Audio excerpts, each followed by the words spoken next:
Hi friends, எல்லாருக்கும் வணக்கம். நான் இன்னும் மார்னிங் பிரேக்ஃபாஸ்ட்டுக்கு உப்புமா தான் வீட்டில் பண்ணியிருந்தேன். அது எப்படி பண்ணலான்னு பார்ப்போம் வாங்க. ஒரு கேரட், ஒரு ஆனியன் எடுத்து சோப்பரில் போட்டு நல்லா சோப் பண்ணி எடுத்துக்கலாம்.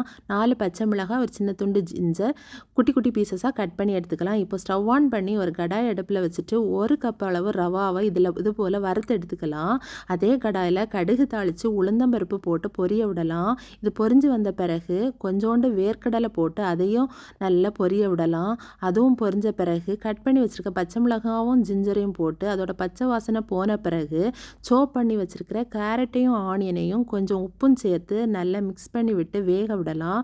மூடி போட்டு ஒரு 5 மினிட்ஸ் வேக விடலாம். இது வெந்து வந்த பிறகு 1 கப்பு ரவாவுக்கு 1.25 கப்பு தண்ணி இதில் ஆட் பண்ணி அதை கொதிக்க விடலாம். இது நல்லா கொதித்து வந்த பிறகு இந்த ரவாவை கொஞ்சம் கொஞ்சமாட்டு லோ ஃப்ளேமில் போட்டு நல்லா மிக்ஸ் பண்ணி கிளறி விடலாம்.